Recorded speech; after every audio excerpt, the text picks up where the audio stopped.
यदि आप कृपा सिंधु की कृपा का परिचय नहीं जान पाएंगे तो आप दुखी हो जाएंगे और आपको लगेगा ऐसा क्यों होता है। मैं तो उनको अपना सर्वस्व मानती हूं और वो हमारे प्रति ऐसा व्यवहार क्यों भेज रहे हैं। मैं उनकी दासी हूं, हर समय उनको ही रिझाने की चेष्टा करती हूं। तो ये बाहर से हमें क्यों ऐसे फंसा दिया जाता है प्रतिकूलता में कि उनका चिंतन छूटता है, उनका सेवा भाव छूटता है। ऐसा क्यों भेजते हैं? क्या वो इतने कठोर हैं? हमारे प्रभु क्या इतने कठोर हैं कि अपने शरणागत को, अपने बच्चे को, अपनी दासी को वो प्रतिकूलता देंगे? आप विचार कीजिए। कोई भी वात्सल्यमयी जननी क्या अपने पुत्र के प्रतिकूल विधान करती है क्या?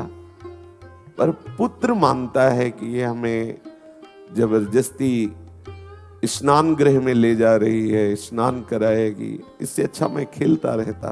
पुत्र को लगता है कि जननी बहुत कठोर व्यवहार करने वाली है, लेकिन उसके एक एक विधान में वात्सल्य उमड़ रहा है, कृपा उमड़ रही है, दुलार भरा हुआ है। एक वात्सल्य समुद्र प्रभु के बिंदु से अनंत माताओं का वात्सल्य है।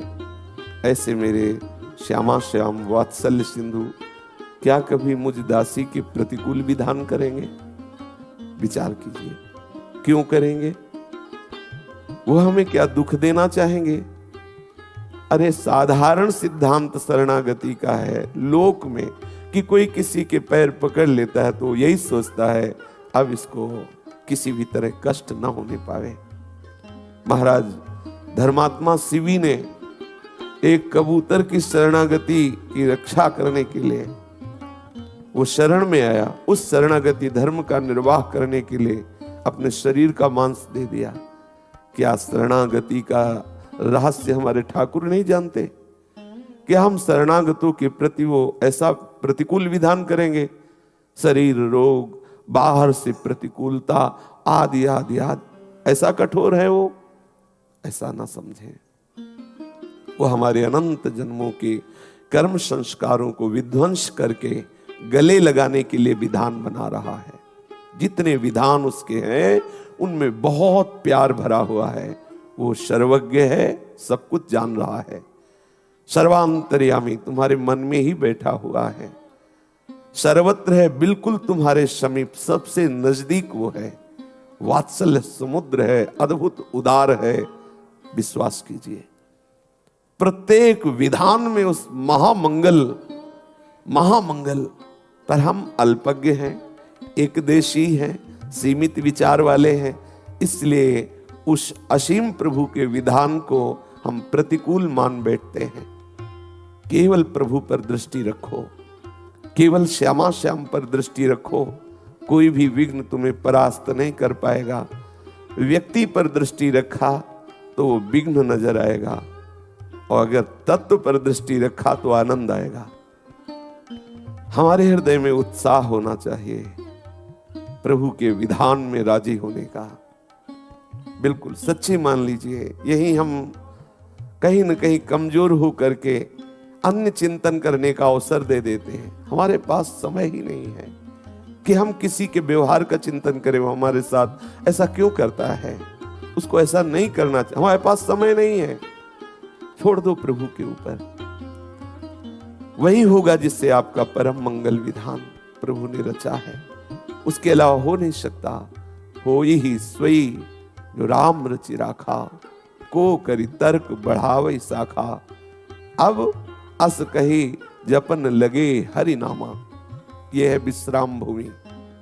जहां कोई बात आपको फंसाने लगे, बाहर का कोई दृश्य, बाहर का कोई व्यक्ति आपको फंसाने लगे, तत्काल आप नहीं, हरि स्मरण में, प्रिया प्रीतम के स्मरण में इतने तन्मय हो जाओ, वो भूल जाओ। वो आपको केवल प्रश्न भेजा गया है। अगर आप भूल गए उस बात को, आगे बढ़ गए, तो आप ऐसी भूमिका में पहुंचेंगे कि आपको कोई परास्त नहीं कर सकता। विश्वास मानिए, ये जीवन में आपके आएंगे। यदि नहीं आ रहे तो अभी भक्ति उस कोटि की ही नहीं हो रही है। हृदय जलन से युक्त हो जाए, बड़ी पीड़ा हो जाए, बाहर व्यवहार प्रतिकूल हो जाए, तब समस्त राग विध्वंस हो जाते हैं और ये प्रसाद मिलता है।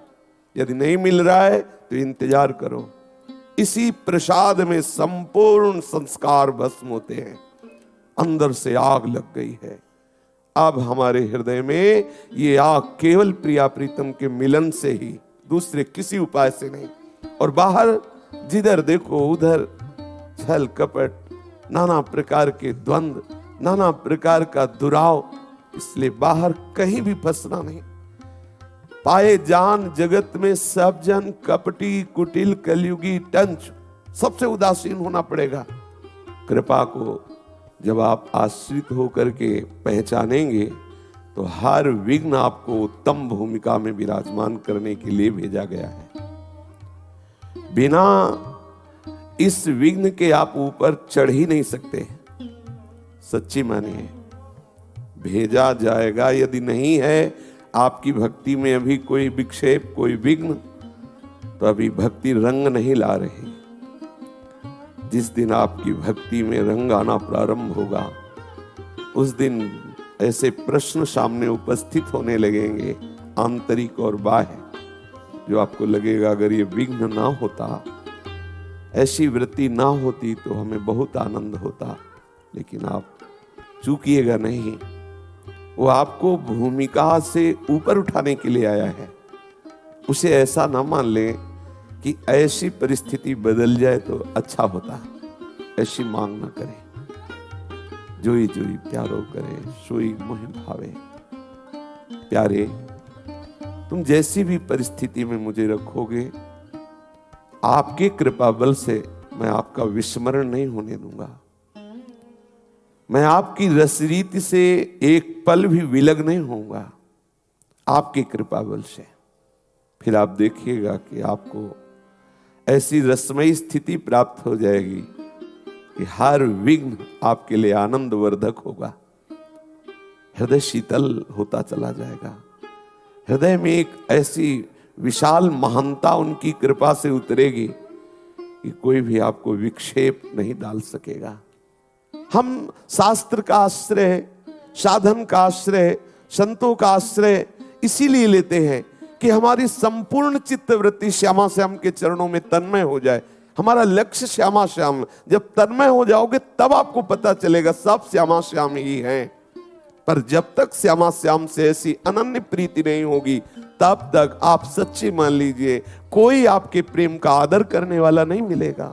आप चाहे जो कुछ करके देख लीजिए, आपका हृदय विश्राम नहीं प्राप्त कर पाएगा। आपको क्षोभ होगा कि मैंने सब कुछ दिया, लेकिन आज भी संशय, आज भी ये कि ये मेरा नहीं है, आज भी ये कि कहीं मेरे से हट ना जाए, मैंने तो सब कुछ दे दिया इनको। ये आपके अंदर क्षोभ होगा और ये क्षोभ आपको भगवत चिंतन नहीं करने देगा। फिर आप निराश होने लगेंगे। ये सूक्ष्म विषय अंतःकरण का है, हृदय का है। यदि आपने गोरे सांवले चरणारविंद के सिवा कहीं भी आश्रय लिया तो ये आपको होगा। बस एकमात्र उनके चरण प्राप्ति के लिए हमारा संबंध है। एकमात्र उनके चरणों का सतत चिंतन बना रहे, इसलिए सानिध्य है। हमारी प्रीति का विषय केवल श्यामा श्याम है। जब ये बात रहेगी ना, तो पूरा विश्व आपको छोड़ दे तो भी आप कभी अकेले नहीं होंगे, निराश नहीं होंगे। नहीं, ऐसी स्थिति आ जाती है कि अब क्या करें, हम तो इनके ही सहारे थे, हमारा तो सर्वस्व ये ही थे, अपने प्राण समर्पित कर दिए और ये हमारी तरफ देखते भी नहीं, हमें ठुकरा दिया।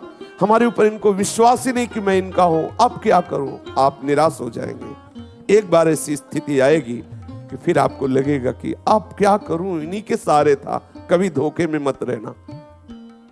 यदि आपने गोरे सांवले चरणारविंद का आश्रय लिया है तो उस समय भी आप आनंदित रहेंगे, है ना प्रिया प्रीतम।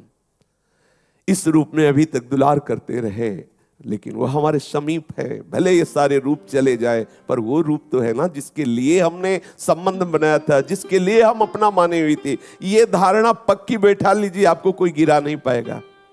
नहीं, ऐसी स्थिति आती है, ऐसी लीला रचती है माया कि एक समय ऐसा अनुभव में आता है कोई मेरा नहीं है। जिधर देखो उधर वो ऐसे फसाओ, ऐसे ऐसे बिंदु डाले जाते हैं जिससे आप अरज कर उसी का चिंतन करें, प्रिया प्रीतम का चिंतन छूट जाए। बहुत ऊंचाई की बात कह रहा हूं, आंतरिक साधना की ऊंचाई की बात। जब आप इधर पूर्ण तन्मयता प्राप्त करना चाहेंगे तब वो आपके सामने बिंदु प्रकाशित होने लगेंगे कि आप उनमें उलझ जाओ। हरिराम व्यास जी कहते हैं, बहुत लीला करके भक्तों की ऐसी ऐसी चेष्टाएं, हमने जूठन भी खाई, उनके चरण भी चाटे, क्या क्या परिवार से लेके समाज से लेके सब, कहीं विश्राम हृदय को पूर्ण नहीं मिला। अब विश्राम मिला है श्री वृंदावन धाम का आश्रय, प्रिया प्रीतम के गोरे सांवले चरणारविंद का चिंतन। ये बैठा लो हृदय में, नहीं आप कहीं ना कहीं डगमगा जाएंगे। ये पक्का निश्चय रख लो, केवल आप और प्रिया प्रीतम बस। आप कहेंगे वैष्णव जन, रसिक जन, गुरुदेव जन, ये तो उन्हीं में प्रीति लगाने के लिए वही आए हुए हैं, बस इतना, उन्हीं के संबंध से, अन्य नहीं, इतना भी अन्य नहीं। गुरु गोविंद न भेद कर, वही है हमारी प्रधानता, वही है। वही गोरे सांवले चरणारविंद का परिचय देने के लिए गोरे सांवले चरणारविंद एक रूप धारण करके गुरु रूप से, इष्ट रूप से वही है, दूसरे नहीं है, बस अलग नहीं, इतना भी अलग नहीं, इतना भी। अगर इतना भी रहेगा तो एक समय आएगा, आप इस देख लेना, अनुभव कर लेना, आप हताश और निराश हो जाएंगे और आपको लगेगा अब क्या करें, ये प्रश्न अब क्या करें, अब हमारा जीवन कैसे आगे बढ़े, क्योंकि हम जिनके सहारे थे उनको ही विश्वास नहीं कि मैं उनका हूं और ठुकरा दिया गया, अब क्या करें। ऐसी परिस्थिति आपके जीवन में आ सकती है, लेकिन आपको इतने बलवान होना है, श्यामा श्याम श्यामा श्याम, विजय ही विजय है, प्यार ही प्यार मिलेगा, अपार प्यार मिलेगा। पर यह निष्ठा आपको धारण करनी पड़ेगी, अन्य नहीं, एकमात्र प्रिया प्रीतम, एकमात्र। जब इस स्थिति में रहेंगे कोई परास्त नहीं कर पाए, इससे बैठा लो, ये बहुत आवश्यक है, बहुत आवश्यक। नहीं तो आप झकझोरे जाएंगे, ऐसे ऐसे तूफान आएंगे माया के कि आप एक बार अंधकार में खड़े हो जाएंगे और लगेगा अब क्या कर। ये हम अपने हृदय की अनुभव की बात कह रहा हूं। जैसे महापुरुष है हरिराम व्यास जी कह रहे हैं तो उन्हीं के हम बच्चे हैं, उन्हीं के शरणागत जन हैं, अपने अनुभव की बात कह रहा हूं। एक समय ऐसा आता है जब साधक बिल्कुल आसपास निराशा ही निराशा, अंधकार ही अंधकार, और जिनका भरोसा वहीं से उत्तर मिल जाता है, फिर क्या करें, फिर सोचता मैं असहाय हो गया, मैं तो अनाथ हो गया, अब कैसे। नहीं, कभी अनाथ नहीं हो तुम। सर्व समर्थ जो बाहर रूप रख के तुम्हें सहायोग कर रहा है वही तुम्हारे अंदर बैठा हुआ है। तुम पकड़ लो उसके चरणार बिंद को, सब अनुकूल हो जाएंगे, सब अनुकूल हो जाएंगे। पक्का समझना, ये भी उनकी लीला होती है कि तुम कहीं भी इतना भी अन्य आश्रय न रखो, पूर्ण रूप से उन्हीं का आश्रय। हम गुरुदेव में पूर्ण रूप से श्यामा श्याम को, वैष्णव जनों में, रसिक जनों में पूर्ण रूप से श्यामा श्याम को, अन्य को भाव लाकर नहीं, अन्य का भाव लेने से ही आपका उपासना मार्ग बाधित हो जाएगा। इस बात को बैठा लीजिए। अगर कोई सूत्र आपको किसी से भी मिल रहा है तो मेरे श्यामा श्याम अपनी प्राप्ति के लिए इसके हृदय से बैठकर बोल रहे हैं, मुझे समझा रहे हैं, हमें उससे प्रीति नहीं, हमें उस सूत्र से प्रीति करनी है, श्यामा श्याम से प्रीति करनी। ये बैठा लो, हृदय की बात है।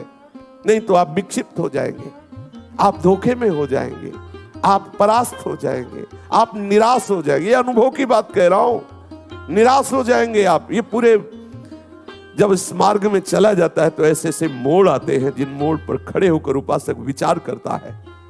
जीवन में देखा है इस विषय को, विचार अब क्या करें। अब कोई, सब उपहास करने वाले मिलेंगे, सब आपको निराश करने वाले मिलेंगे, सब आपको हताश करने वाले मिलेंगे, कोई ऐसा बोलने वाला नहीं मिलेगा शाबाश, बहुत अच्छा, बहुत अहोभाग्य आपके, आप आगे बढ़ो, ऐसा उपहास है। जहां उसका उत्साह बढ़ाना चाहिए उपासक का माया पर विजय प्राप्त करने के, वहां इतना नीचे गिराया जाता है। इसलिए आप केवल श्यामा श्याम के चरणों का आश्रय लीजिए, वो अनंत रूप धारण करके आपको संभाल लेगा। किसी रूप में, किसी अन्य नाम में, किसी के प्रति तनिक भी अन्य आस्था न रखते हुए केवल नाते ने राम के मनियत सुहद सुसेव्य जहां लो, बस इतना केवल सिद्धांत बैठा लीजिए, आप विजयी होंगे, आपको कोई परास्त नहीं कर सकता। जहां जहां हम अपनापन किए हैं, श्यामा श्याम से थोड़ा भी विलग अन्य आश्रय लिए, वही हमारी उत्तम भूमिका में पहुंचने में बाधा पहुंचा देगा। विश्वास कर लीजिए, ये महापुरुषों के वचन हैं। जैसे ही हम भगवत चरणारविंद का पूर्ण अनन्य भाव से आश्रय लेते हैं, हमारे अंदर प्रभु की कृपा से दैवी सद्गुण प्रकट हो जाते हैं। वो दैवी सद्गुण हमारे भजन को बढ़ाते हैं, हमारे भजन को सुरक्षित रखते हैं। भजन जैसे जैसे हमारा बढ़ता जाता है, वैसे वैसे हमें अपने आराध्य देव की दिव्यता का अनुभव, आराध्य देव की सानिध्य का अनुभव, आराध्य देव की कृपा दुलार का अनुभव होने लगता है। फिर कोई परवाह नहीं। जैसे जैसे हमारे अंदर भगवत प्रीति बढ़ती जाती है, वैसे वैसे हम बेपरवाह होते चले जाते हैं। कौन कौन से सद्गुण हमारे हृदय में प्रकाशित होते हैं, ये चर्चा चल रही है कि उपासक के हृदय में ये अवश्य सद्गुण आते हैं। यदि आप इस मार्ग में चलना चाहते हैं तो इन सद्गुणों का वर्ण करें। शरीर से, वाणी से, मन से भी हमारी चेष्टा ये रहे कि किसी को दुख ना पहुंचे, ये हमारे अंदर चेष्टा रहे। लेकिन ध्यान ये सूक्ष्मता से रहे कि हमारी चेष्टा रहे, वो दुखी हो रहा है तो हम उसको सुखी करने के लिए अपने सिद्धांत को छोड़ दें, अपनी भजन शैली को छोड़ दें, अपनी उपासना को छोड़ दें, ऐसा नहीं कहा गया। आपके द्वारा कोई चेष्टा ना हो और अपने आप कोई आपसे द्वेष मान कर, दोष भाव करके वो दुखी हो रहा, तो ये उसका चिंतन है। हम उसके दुख की निवृत्ति के लिए अपने सिद्धांत को नहीं छोड़ सकते, अपनी उपासना को नहीं छोड़ सकते, अपने भगवत मार्ग को नहीं छोड़ सकते कि सामने वाला दुखी ना हो, हम चल के उससे प्रपंच बात कर ले, हम उसकी राजी हो बात, उसको राजी करने के लिए हम ऐसी बात कर ले, ऐसी चेष्टा कदापि आवश्यकता नहीं। आप अपने मार्ग में ठीक से चलिए। सामने वाला यदि आपके इस चलने में दुखी हो रहा है तो ये उसका चिंतन है, हमारी ओर से कोई चेष्टा नहीं हो रही है। यह अहिंसा का स्वरूप। हम शरीर से, मन से, वाणी से भी कोई ऐसी चेष्टा जिससे दूसरों को दुख पहुंचे, वो हमारे अंदर भावना होती है, समझना। जैसे हम किसी से नहीं बोल रहे, किसी की तरफ नहीं देख रहे, तुम प्रणाम करो, नमस्कार करो, तुम्हारी श्रद्धा का विषय है और अपने भजन में डूबे। अब वो दुखी हो रहा है तो हमारी चेष्टा तो नहीं हुई अंदर से कि उसको दुख हो, वो स्वयं कल्पना करके, भावना करके दुखी हो रहा है, उसका विषय है। अब हम उसकी दुख निवृत्ति के लिए उससे बात करें, उसकी तरफ देखें, उससे व्यवहार करें, इसकी आवश्यकता नहीं है। हमारे द्वारा भावना ना बनने पावे कि हमारी वाणी से ऐसा हम बोले कि इसे दुख पहुंचे, या हमारे शरीर से कोई ऐसी चेष्टा हो कि इसे दुख पहुंचे, या हमारे मन में कोई संकल्प बने ऐसा किसको दुख पहुंचे, ये नहीं होना चाहिए। सामने वाला कल्पना करके, भावना करके यदि दुखी हो रहा है, उसका ज्ञान है, ये उसकी चिंतन की वृत्ति है। हम उसके चिंतन की वृत्ति को दूर करने के लिए अपने सतमार्ग के सिद्धांतों का त्याग नहीं कर सकते। ऐसी भावना से चले। सत्यम, अपने स्वार्थ बुद्धि से जो बात को बना के बोला जाता है, यह उपासक के लिए ठीक नहीं है। सत्य बोले, जो हमारे हृदय में वही हमारी वाणी में है, हमारे आचरण में वही है। सत्य का स्वरूप है मन, वचन, कर्म में, तीनों में सत्य होना चाहिए। हमारे जो आचरण हो रहे शास्त्र प्रमाणित हैं, हमारी जो वाणी है वो महापुरुषों की, संतों की और भगवत अनुराग से भरी हुई है। हमारी एक एक वृत्ति वो जब सत्य स्वरूप प्रभु में लगती तो वास्तविक वो सत्य स्वरूप हो जाता है। व्यवहार में जैसा आप सत्य समझ रहे हैं, सत्य देख रहे हैं, जैसा आप सत्य पढ़े हैं, जैसा आप सत्य सुने हैं, आवश्यकता पड़ने पर वैसा ही बोल दे। उसमें मिलावट न करें, उसमें छल भरे वचनों की रचना न करें। सत्य, वास्तविक सत्य तो प्रभु ही है और प्रभु के नाम गुण रूप लीला धाम यही परम सत्य है। इन्हीं की चर्चा करना, इन्हीं का चिंतन करना सत्य है। वस्तुतः संपूर्ण जगत के जितने व्यवहार हैं, जितनी ये लीलाएं हैं, ये सब त्रिगुण माया द्वारा भ्रमात्मक हैं, यह सत्य है। उमा कहो मैं अनुभव अपना, सत हरि भजन जगत सब सपना। सत्य का परिचय है प्रभु के नाम रूप लीला धाम का ही चिंतन, मनन, कथन, कीर्तन। ऐसा यही परम सत्य है। पर व्यवहार में सत्य जो आपके हृदय में जैसा आ रहा है, जैसा आपने शास्त्रों में पढ़ा है, जैसा आपने देखा है, जैसा आपने सुना है, उसमें मिलावट ना करके, छल कपट ना करके, हितकर मृदु दूसरे का मंगल करने वाले ऐसे वचन, ऐसा व्यवहार, ऐसा चिंतन, उसे सत्य कहते हैं।